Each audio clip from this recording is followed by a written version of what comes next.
You sit down at an all-you-can-eat sushi restaurant. One fixed price, unlimited food. And somehow, the restaurant still makes money.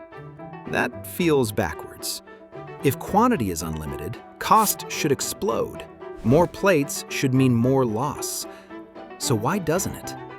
Where does the advantage actually sit? Who is really in control when the food never runs out? When you hear all you can eat, you imagine abundance, endless rolls, no limits, maximum freedom. But what you're actually buying isn't food. You're buying access under constraints. And those constraints start the moment you sit down. Here's how the system really works. You pay one fixed price. You get a fixed amount of time, usually 90 minutes. You order from a limited menu, not the full kitchen. Orders happen in rounds, not continuously. You wait between batches. Uneaten food triggers a waste fee. These rules define the system boundary. Once you sit down, the rules are already set. Now let's ground this in reality. A typical sushi roll is mostly rice. Rice is cheap, filling, and predictable. Fish is the opposite. Salmon, tuna, and yellowtail are expensive, perishable, and labor-intensive. They require skilled prep. They spoil quickly once cut. In restaurant accounting, rice might cost cents per roll. Fish can cost dollars per portion. Labor doesn't scale smoothly either. A sushi chef can only prepare so many rolls per minute. A server can only deliver so many plates per table. Once the kitchen hits capacity, speed, not appetite, becomes the bottleneck. And here's the key constraint. A table that finishes faster is more valuable to the restaurant than a table that eats more. When you sit down, the restaurant starts measuring something you never see. Not how much you eat, but how long the seat is occupied.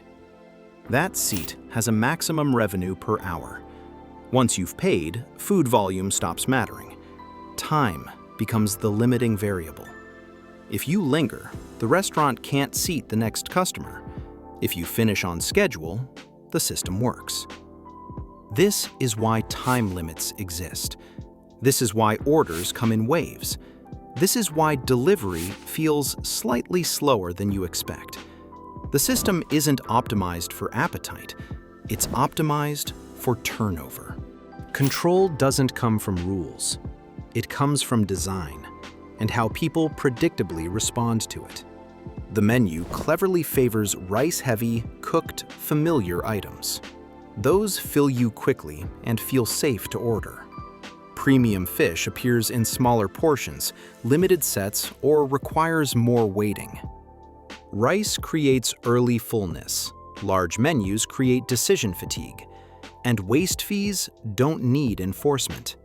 Loss aversion makes people underorder near the end. No tricks, just predictable responses to structure. Light eaters often lose slightly. They pay for capacity they don't use. On the other hand, heavy eaters are subsidized within limits. The system caps how much they can extract. The real profit comes from averages. Most people eat less than they expect. Most tables leave on time. No villains, just math. At this point, there's an obvious objection. Some people do beat the system. You've seen it. You might be one of them. The guy at the table who eats far more than he paid for, plate after plate, more fish than rice. And locally, that's true. But zoom out. He's rarely eating alone. In a family of 4, one person might extract more value than the price. The others almost never do. Kids fill up fast. Light eaters leave capacity unused. Someone orders cautiously near the end.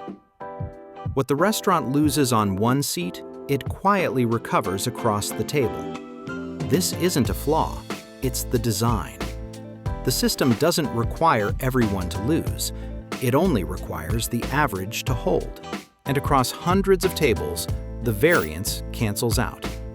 That's the law of large numbers doing the work. Individual wins are allowed. They're even expected. They just don't scale. This system is profitable for clear reasons. Costs are predictable. Margins are stable. Labor is paced. Spoilage is controlled. Customers feel they received value. The word unlimited does most of the work. There's little pressure to compete on price. The experience, not the raw food count, is the product. High guest turnover beats high fish volume. So, return to the paradox. It's not all you can eat. It's all you can efficiently consume within a system designed to pace you. The power isn't in the plate.